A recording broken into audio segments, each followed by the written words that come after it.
Thanks for joining us, everyone. My name is Dawn LeBeau. I am the program officer here with Akiptan.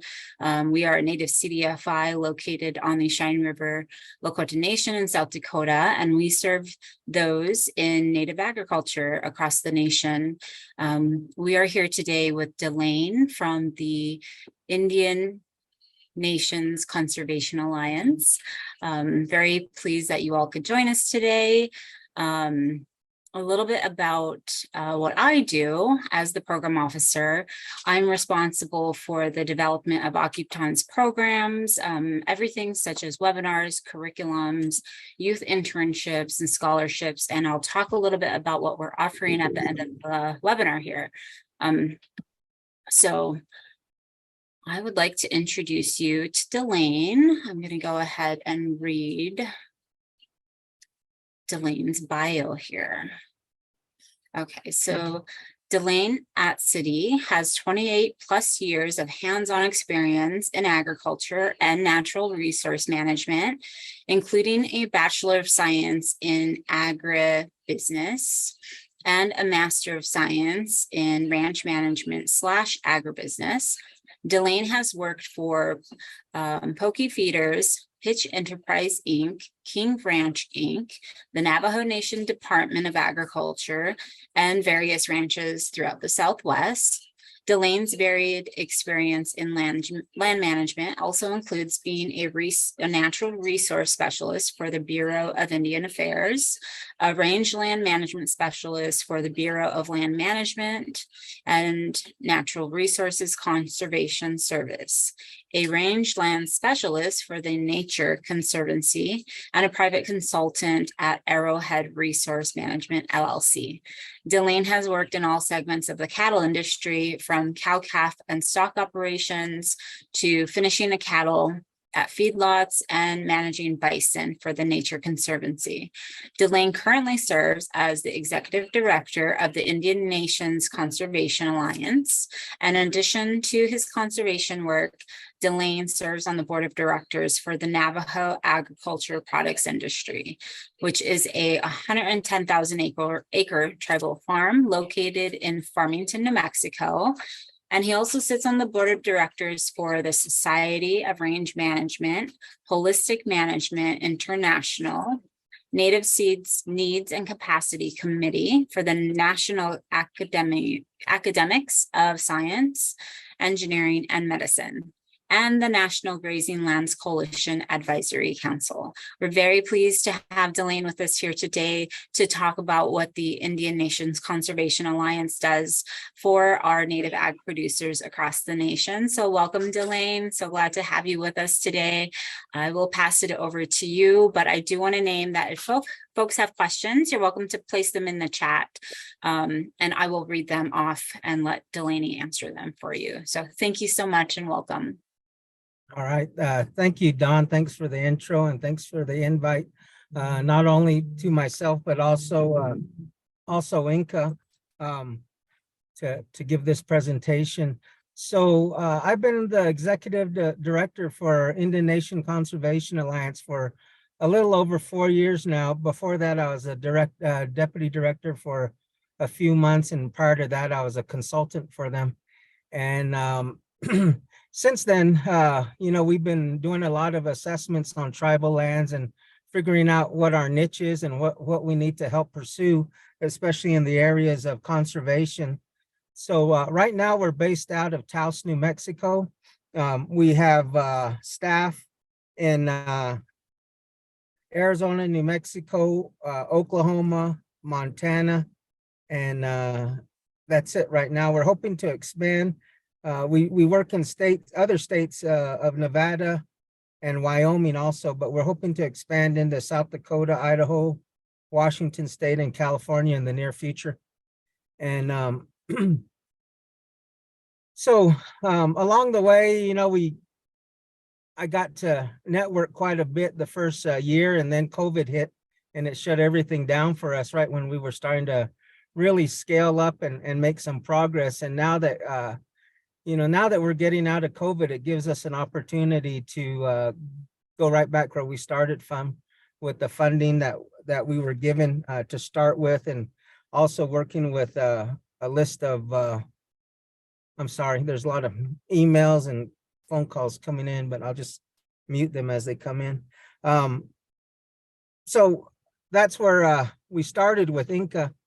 And we started with a small staff, a dedicated staff that's been with me over the years. And, you know, some of them are leaving INCA here. And so we'll be recruiting new staff in the near future. But over the years, we formed a lot of partnerships. Some of them include the NRCS, APHIS, Animal Plant Health Inspection Service, National Association of Conservation Districts, First Nation Development Institute, Defenders of Wildlife, United States Fish and Wildlife, Southern Plains Fire Science, Western Landowners Alliance, NAT GLC, National Grazing Lands Coalition, the Nature Conservancy, Holistic Management International, Society for Range Management, and also Enrich Agriculture. And we're starting to push forward with a partnership with the Bureau of Indian Affairs. So I'm hoping that'll take off for us in the near future. Some of the projects that we started over the years, one of the big ones we started was the Youth Corps. And we felt that there is a need to start recruiting the youth, you know, maybe right out of high school and start to, you know, coach them along the way, and hopefully they eventually go to school, or if they don't go to school, they, you know, they start to build up those years of credibility within their whatever they choose to route they choose to go. But early on, right before COVID, the first youth corps that we started was in Rocky Boy, Montana, and they worked with the tribe on their agricultural resource management plan. And what they did for them is they did a lot of the GPS mapping. So we literally bought them, like, I think 3 or 4 GPS units, and we turned all 6 of them loose. And they did what they do best. You know, they really understand technology, and they understand the layout of the tribal reservation. So they mapped out that area. They got all the GPS points back to their leader that put them into a GIS mapping system and gave that back to the tribe. And we were told that that helped them out quite a bit in order to get that done. And we also, part of our youth corps is also professionalism. So 80% is either conservation or agricultural related, and then 10% is cultural. So we get a buy-in of them not only working on their tribal lands, but have more of an understanding of what it used to be like way back when. So we recruit tribal elders that are involved in natural resource use to kind of give them a oral history of what they remember as youth, so they could pass it down and utilize that in their knowledge going forward. And then the last 10% is professionalism. So we help them build a resume and also a kind of a job hire packet. And that really, you know, when I started this, I was like, well, what would help me, you know, coming out of high school on the res and what I didn't have. And so we decided to help them with a job packet. And so to my understanding, I think maybe 1 or 2 of them got hired by the tribe. I don't know if it was temporarily. And then one of them went on to college, and one of them went back to finish high school. That was our agreement that he made with us if he was going to participate. And we were paying them $18 an hour for the team members, and then we were paying them $20 for the leader of that team. And the reason why we wanted to pay them a higher scale is because that kind of raises the bar for them. You know, they'll always remember that $18 an hour job moving forward and say, well, I'm not going to work for any less. You know, at one time that set the bar for me. So I'm hoping that's raised some standards in their area, and also working in natural resources. So you know, what I told them is, and as we all know, you know, there's a lot of tribal politics, and sometimes when you get educated, you come back and, your tribe and the local government has nothing to do with you. And you kind of, in a way, you're kind of a leopard. And so what I tell the youth is, if you don't get invited to the table, bring your own table. There's 55 million acres of tribal rangeland throughout the United States. There's 4 million acres of tribal farmland throughout the United States. There's a lot of room for anything you want to pursue that's environmental, ag-related, or even conservation related. So there's a lot of opportunities, especially if you're a consultant, because I really believe that our federal agencies are going to start leaning more toward consultants moving forward because their overhead is just humongous, And so I think, with these new partnerships that are being developed with federal agencies, there's a huge opportunity for our tribal youth. And then there is such a thing as a Buy Indian Act to give preference to tribal businesses with federal agencies that, we, as far as I know, we don't really push it as tribal members, but we need to. Another program that we started with the National Grazing Lands Coalition is the Indigenous Grazing Lands Coalition. And with that, we're starting to do a quarterly, we call it brainstorming.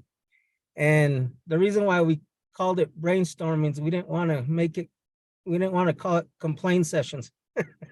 And so, anybody can complain, but, it's okay to complain, but, bring at least 2 solutions to the table, complain, get it off your chest, and then bring some solutions to the table.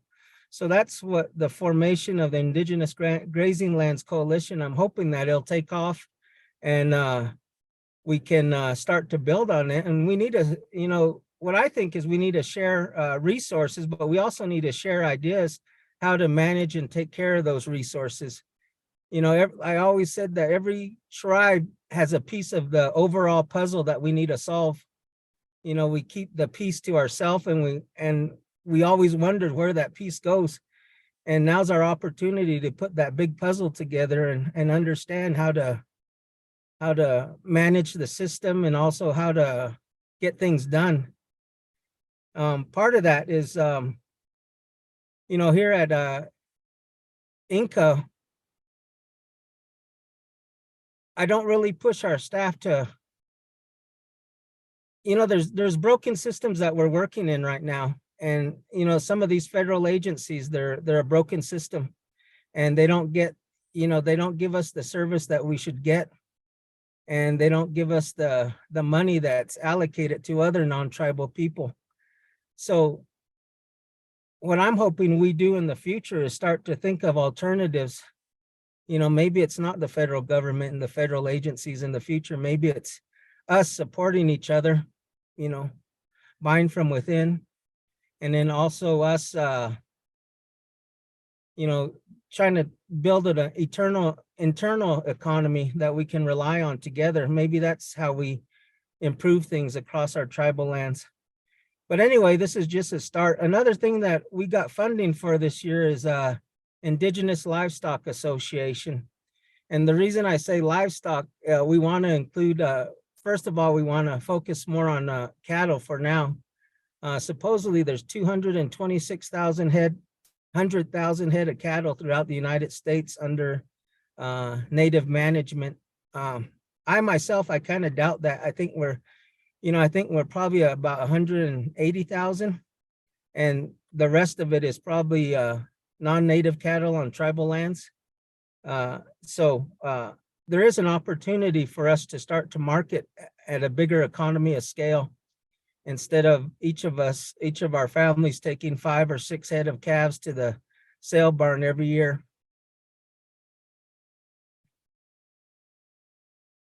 Yeah, well, we'll get Delane, to that. there is one question, but you saw it. You must have saw it. Okay. Yeah. Just remind me when we're done. So this Indigenous Grazing Lands Coalition, we're hoping to help organize tribal livestock ranchers to start to market at a bigger scale and start to land different contracts with bigger entities that can utilize it. There's a huge story that could be told by our tribal livestock producers. So we want to try to formulate that and try to push forward with that also.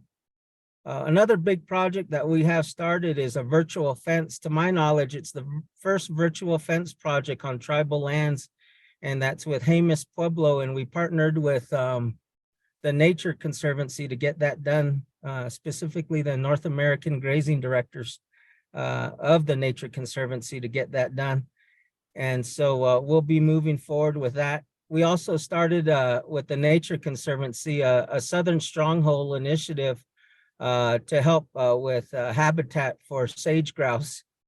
And with that money, we're gonna help fund another youth corps in Oklahoma this fall. With some of our funding, we acquired the services of Kurt Pate to do low stress livestock handling. And he'll be helping us here in about 2 weeks in White Mountain Apache Reservation. We'll be hosting a low stress livestock handling demonstration, and we'll also be having our Arizona Regional Conference at that time. And I think if Sadie wants to put the dates, that'd be great. I think it's May 18th through the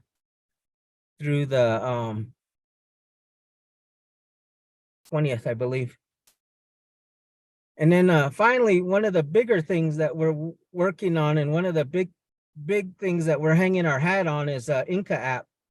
So the organization that I run, about 5 years ago or so, maybe longer now, I had an opportunity to go up to Standing Rock and support that movement.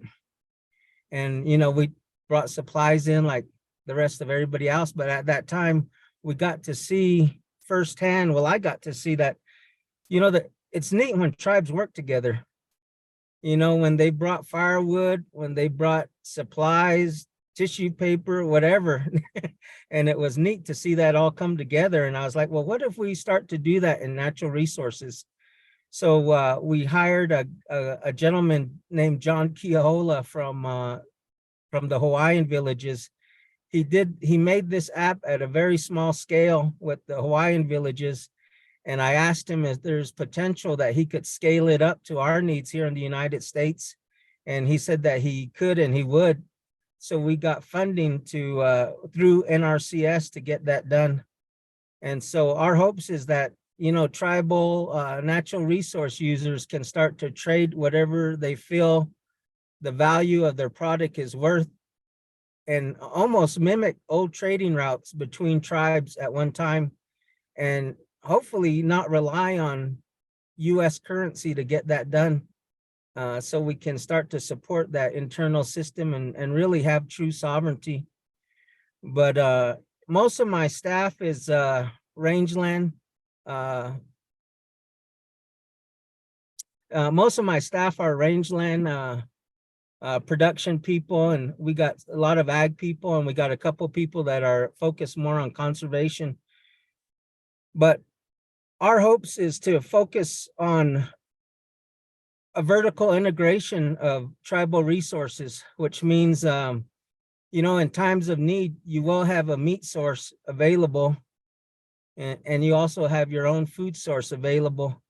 They have me on the board of directors for Navajo Agricultural Product Industry, that 110,000 acre farm. We got 700 pivots, but, you know, we got caught on our heels, standing on our heels when COVID hit us. And, you know, we realized, like a lot of tribal nations, that we weren't as sovereign as our tribal leaders said we were. You know, as long as the casinos were running, we were in good shape, you know. But once those start to shut down, you know, we had to ask for handouts from the state and feds, you know, to support our tribal members. So I'm hoping that we can start to make progress in these areas so we won't have to do that again in the future. You know, we learned our lesson this time, and we can move forward with it. So let's see. Yeah, I went through our partners. Some big dates coming up for us is the Arizona Regional Meeting, which Sadie gave you the dates. The Oklahoma Regional Meeting, that's a partnership with the Southern Plains Fire Science, and we're going to host a prescribed burn training because we hope that we can start to return to some of these tribes back to utilizing the cheapest tool that they have in their toolbox, which is fire. If done, with caution and with training, and they can go back to that and start to revitalize some of the vegetation on their tribal lands. And the date for that is August, I think it's the 20th through the 23rd, if I remember correctly. And then our national conference, we're shooting for the same week as the Indian National Finals Rodeo in October. And it's literally right across the freeway, a little bit further than walking distance, I would think, but Uber's probably like $3. But we're going to have our national conference there this year again. And we invite, all tribes, all tribal members, or basically whoever wants to take part. We're still pushing to have a Montana regional meeting this year for August, but I don't know if we'll be able to get that done. All right. Do you have any questions, Don? I have so many questions, Delane. It might require a phone call on the side. It sounds like great stuff. Oh my goodness. But let's start with the questions in the chat. Justine, who is one of our team members here, as a program officer, asks or says, yes, that is exactly, bring the solutions or the ideas for helping. And then she asks, does your organization help tribal producers go through the NRCS documents and working the programs to help our lands and livestock, like a person to help navigate the programs and help advocate for natives in the NRCS programs? Does that make sense? Yeah. So a lot of what we do, it kind of gets political and working with these federal agencies and having them at the minimum do their fiduciary duty that they agreed to do at one time. And so that's the level that we're working at. Here lately, we've been involved a lot with,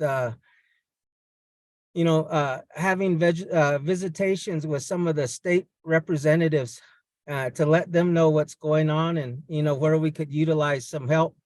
And but we do have staff that, some of them work with NRCS. We even have a few staff currently that have worked for NRCS in the past, and they can help navigate you through a lot of that paperwork if you were to, if you want to get a hold of myself, and then I can point you to the right direction or the right person to work with.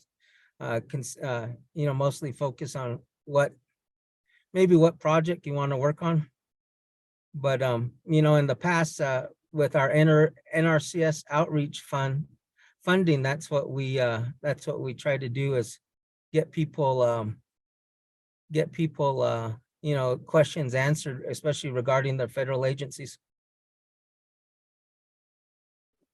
Thank you, Delane. Reggie is asking if the virtual fence will be covered under NRCS equip. So I'm told that in the future, they are heavily considering the use of this virtual fence.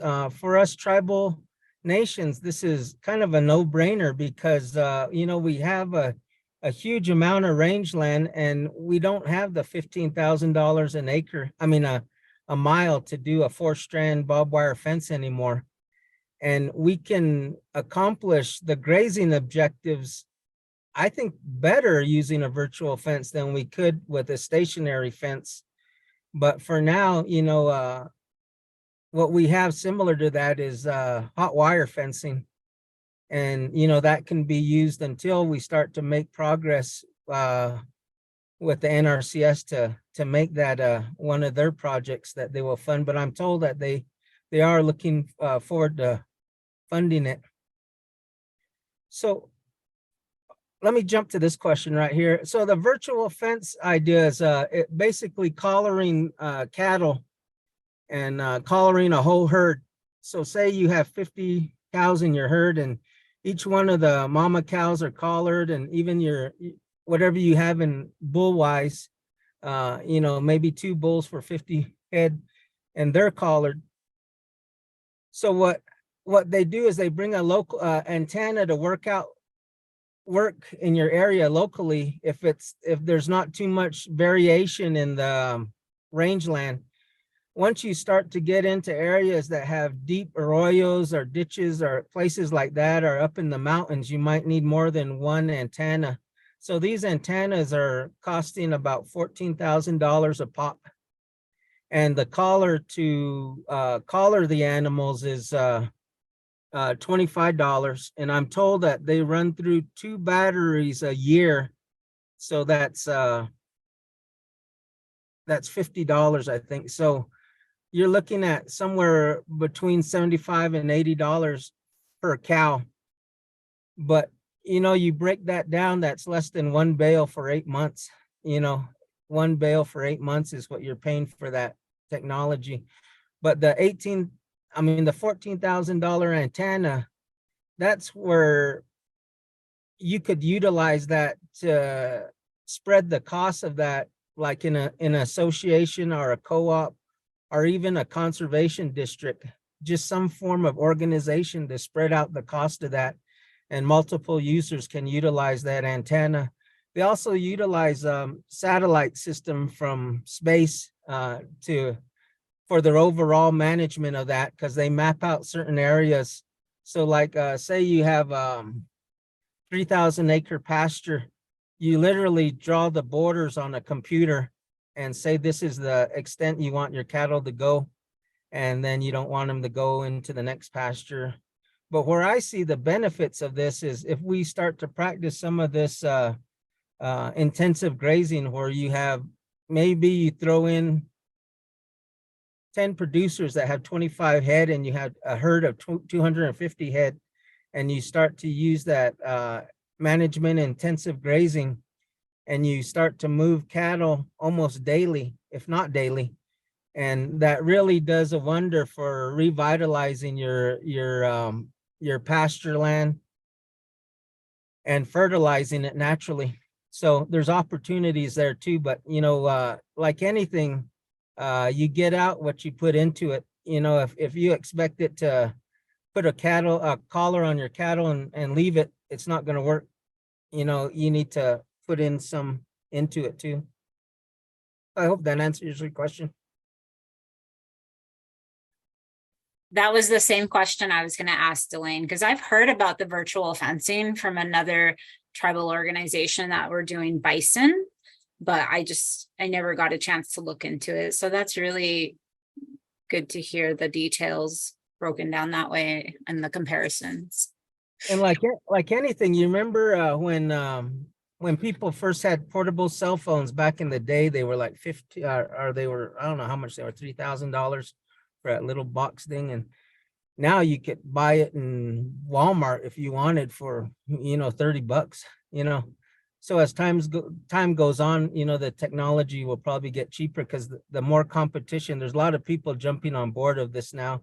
Before there was just like Vince Fence and 2 others, but now you see this in the form of cattle ear tags that are solar, run by solar, and then even these chips that they're putting in there to track their cattle. So there's it's going to drive down costs eventually. But my thinking is if we could convince our tribal nations to utilize or maybe even purchase the antennas as a form of grazing management and grazing administration, or even the BIA, it'll help us, but we'll also help them do what their fiduciary duty, taking care of the lands.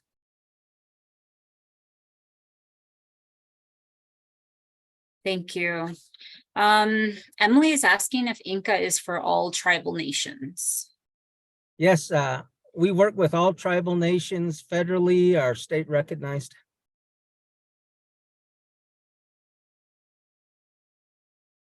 I noticed on the website, there's one piece in there that says you all help to increase production and harvesting of traditional foods. Can you talk a little bit about that as well?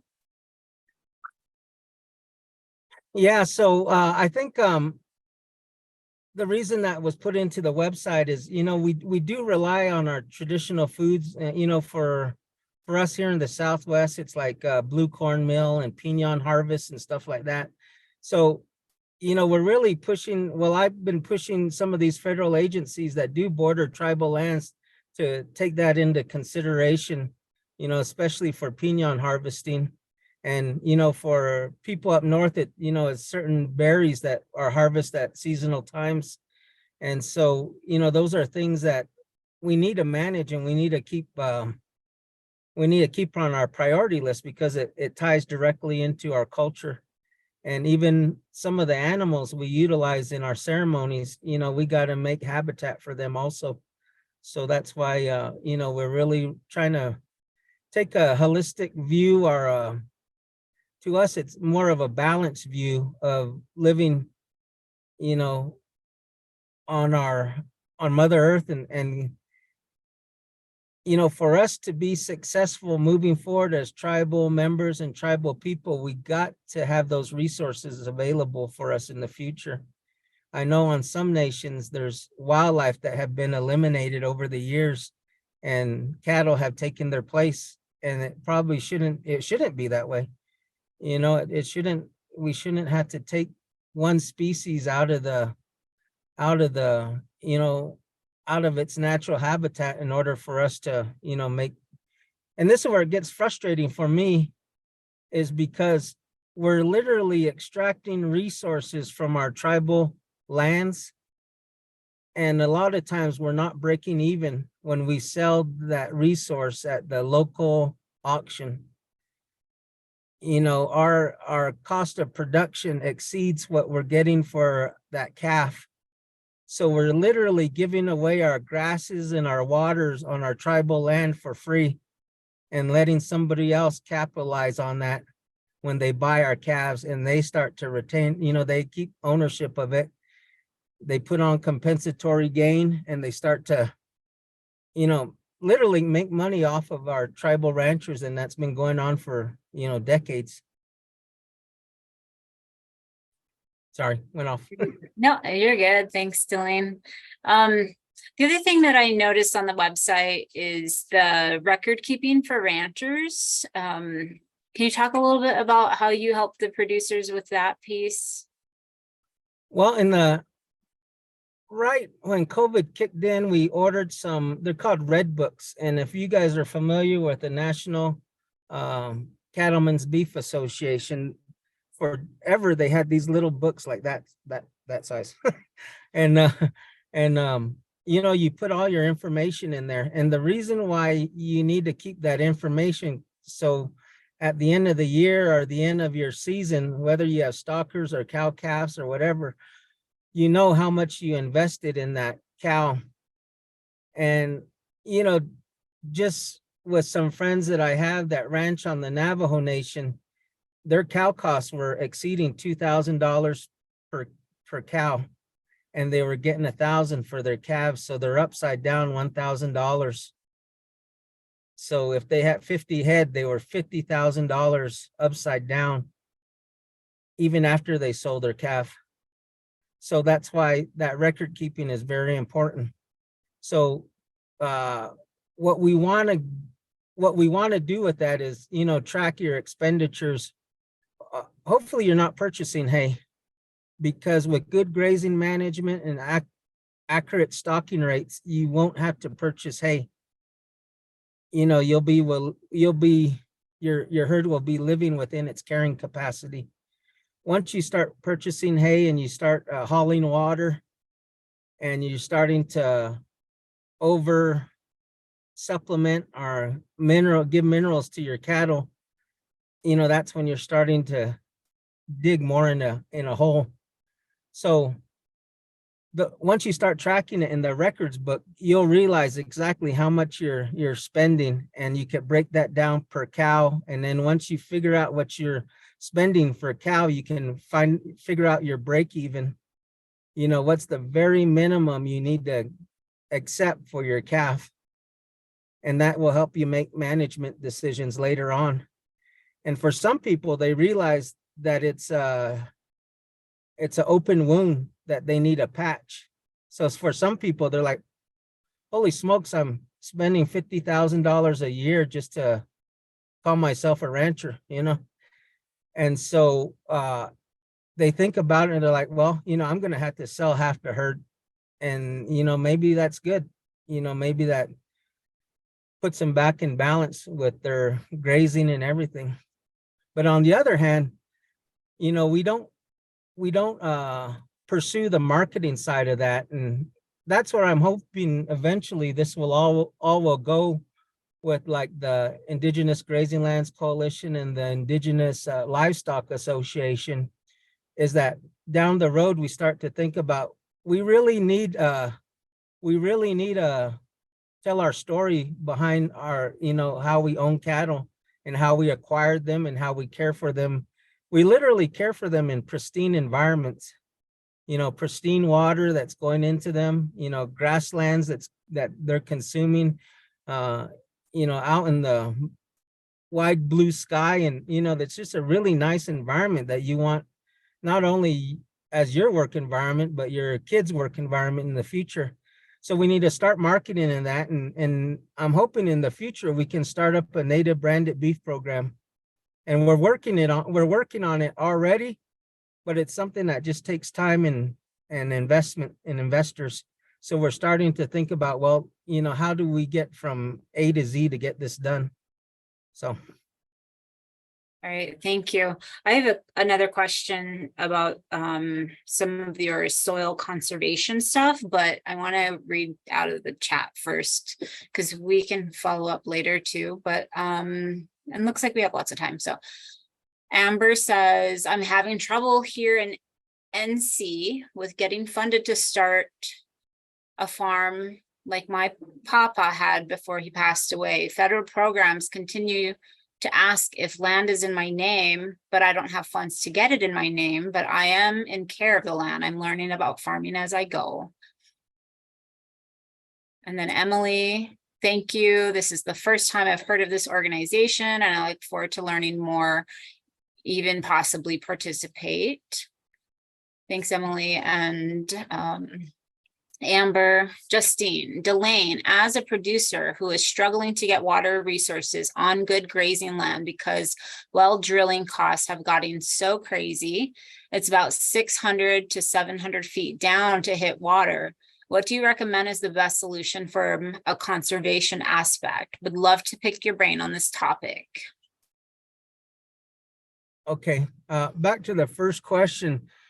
I think it's time for us to become more innovative, because, you know, forever we relied on our tribe and our government. And I think, you know, at some point we got to turn around our thinking and, you know, instead of asking what the tribe can do for me, but what can I do for my tribe, you know, kind of deal, and start to address issues that way.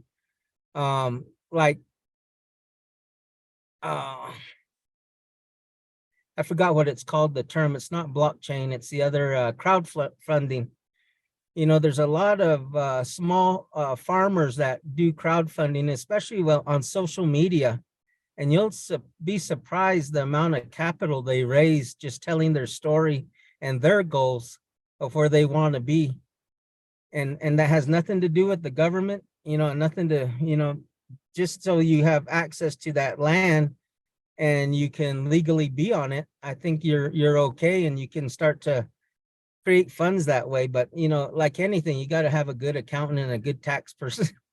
But you know, I really think there's other opportunities out there. We just gotta be open-minded and look for alternatives, because there's a good book that came out several years ago. It's called Who Moved My Cheese? And it talks about these two mice that keep going to one area, and the cheese has always been there. Well, one day the cheese is gone, and one mouse moves on because he accepts that it's never coming back. But the other mouse stays there and it keeps waiting for that cheese to come back, which it never does. But anyway, I think that's a good book to kind of explain what we do with tribal agriculture. You know, I really think in the future, we're going to have to really have skin in the game ourselves. And we're really going to have to money. And what I say at our meetings, I buy my T-posts a few at a time every week. That way it don't hurt so hard when you're paying $7 for T-posts. But if I was to buy in bulk and spend thousands, then I would really feel it, But just a little bit of progress every now and then, every week or something is, you'll start to build on itself. So I think that's something that you might want to look into where you're at. And then I forgot that last question. That one was from Justine. She's asking if you have any recommendations about a conservation aspect, because she's drilling 600 to 700 feet down to hit water. Yeah, and some here in northern New Mexico, the estimates we're getting is 28 to I think $38 per foot. So yes, it does get expensive to drill. And even drilling down, you're not sure if you're going to hit any, the quality of the water even after that. I know for working at the Nature Conservancy in the past, we were put into a similar situation that we had really good grazing area. It was 3,800 pounds per acre.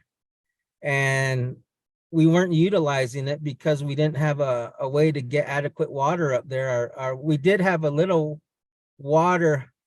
We did have a little water, but then it wasn't enough for the whole herd. So we thought about it, and we finally decided to buy these huge portable tanks that were 3,000 gallons each, two of them, and they were already mounted on a trailer. I think they utilize it for fertilizing, for fertilizer, but we bought it to hold water. So what we did, you don't have to buy the trailer or the tanks or anything, but you could just have a tank.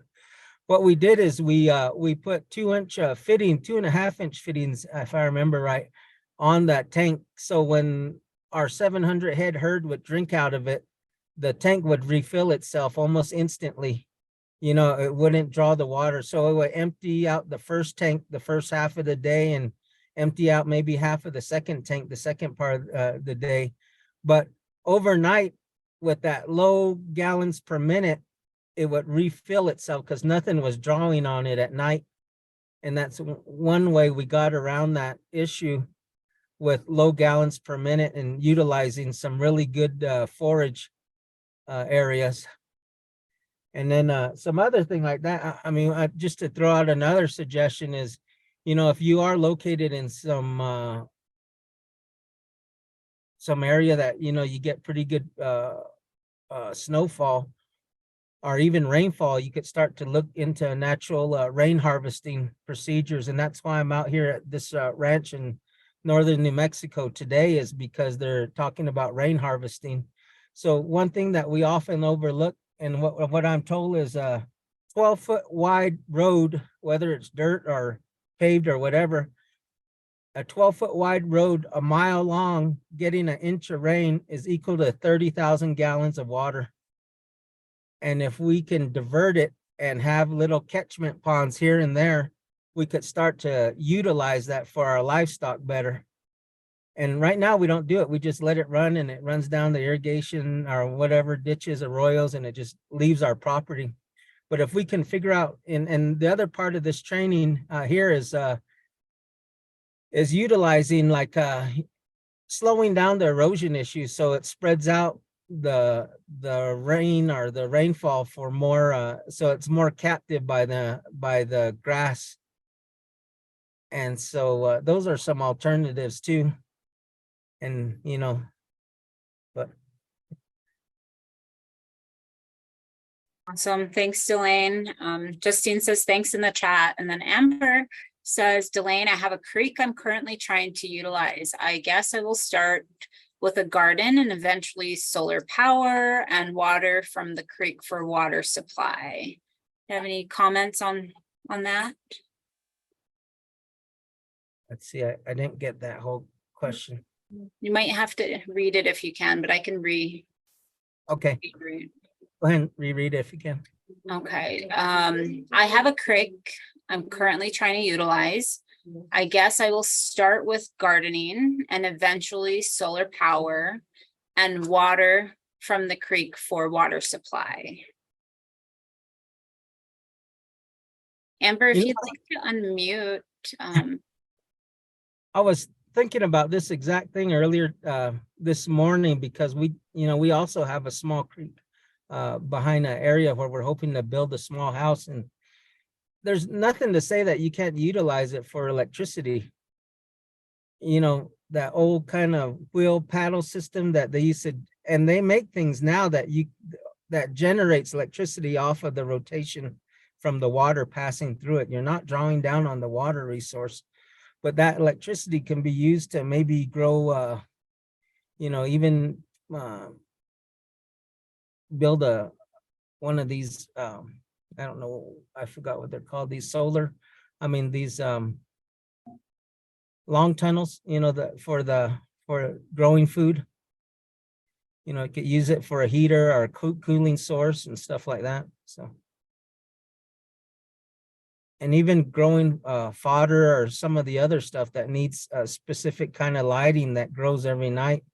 That rich fodder, they're utilizing it as highly nutritious diets for people that grow chickens. What is it? Fodder, it's called fodder.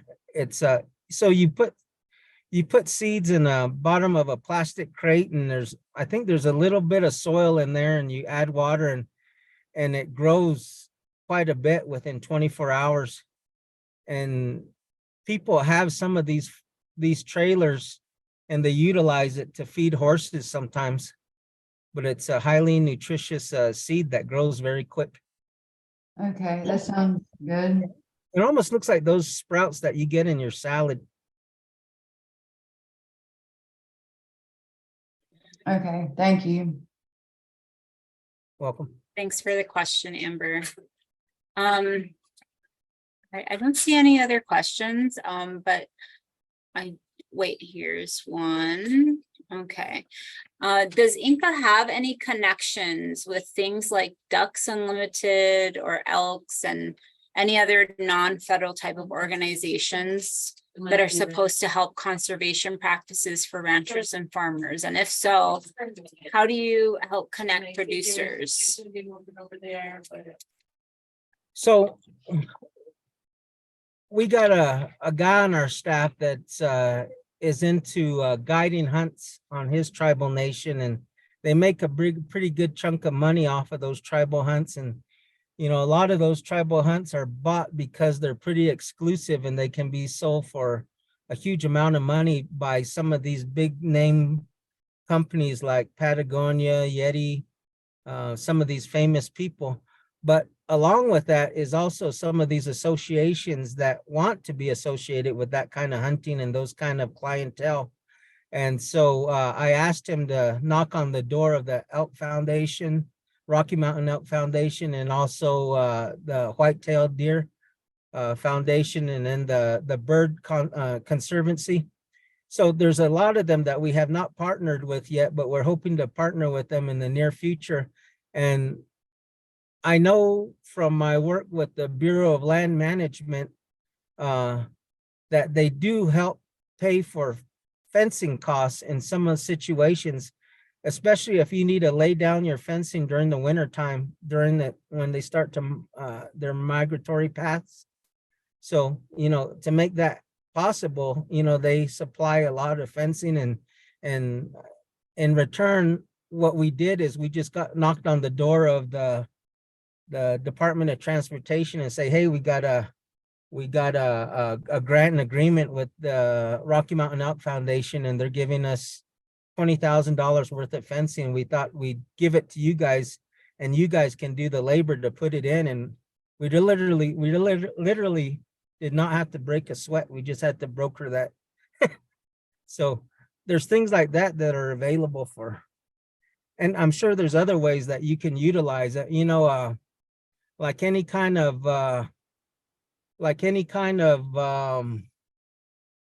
incentive programs. I mean, if I know a couple of these nature programs, if you can prove that you're managing for their habitat, they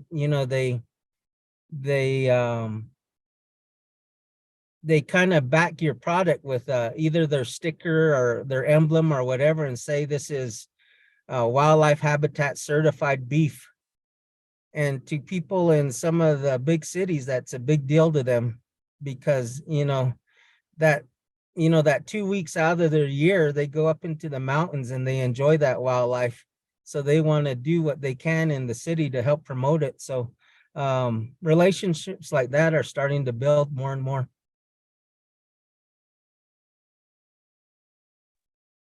Thanks, Delane.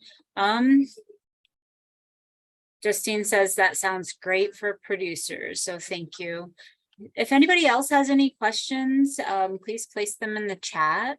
Is there anything else that you'd like to add, Delane? No, I want our organization to be more for the natural resource users in general. It don't mean that you have to be a farmer or you have to be a rancher. Sorry, my phone. In order to get buy-in to take care of our natural resources in the future, we're going to have to accommodate, even the kids that want to go out and climb rocks or ride mountain bikes on our tribal lands, or snowmobile, or ride horses. We need to get their buy-in however we can get it, so I'm hoping that, we can start to address some of those other issues in the future, and start to recruit more of our youth to buy into our resources, because a lot of us know, we don't want to leave the res. That's our home, and that's where we grew up. That's where our family is. And so that's where we feel safest. So we got to, make the best of it. Yeah, I agree with that. When I was younger, a lot of folks would say, I can't wait to leave and go see places, and I felt the same, but it's nice to be here and be with community and do all the things we need to do so that the next generation can enjoy everything we have. So thanks for naming that. If there are no questions, I just want to say thank you, Delane. This has been great. I'm glad we made it work without the presentation. I'm going to put your contact information in the chat so folks can reach out. Delane's email, phone number, and website are all on there for you all to connect after the fact. And I want to name just a few things that we have going on here at Akiptan. We're currently promoting and closing out our scholarship program. So we're offering $21,000 scholarships for Native high school seniors that are going into university, college, vet tech schools, vo-tech schools. It closes tomorrow, but our application process has been as fairly easy as possible. So if you know anybody, please have them visit our website. Our scholarship is on the top under Okichanye Scholarship, or they can reach out to me and I'd be more than happy to answer any questions and help them. We also have a youth internship position that we are advertising. It closes on May 15th, and we would love to share that opportunity with folks. We completed a market study last year, which helped us to identify the financial unmet need for Native American ranchers and farmers across the nation. That's on our website. We would love for folks to check that out and see those numbers and that data. And so with that said, I know, Delaney, you mentioned all of your upcoming opportunities and they are on the chat, and what I can do is share those out with everybody that's in attendance. But if there's anything else you'd like to add, I want to say thank you again. And thanks for everybody that has attended today. This recording will be on our website, and I'll pass it back to Delane for any closing thoughts. Well, I'd just like to thank everybody for attending, and also, keeping conservation and agriculture and natural resource use on our tribal lands close to us, because, we really are going to need it in the future. My grandma recently passed away at 104. It was her second pandemic. So, it's not if it's going to happen, it's when it's going to happen again, when we're going to be tested by, diseases or wars or whatnot. So, it's in our best interest to be prepared. Thank you.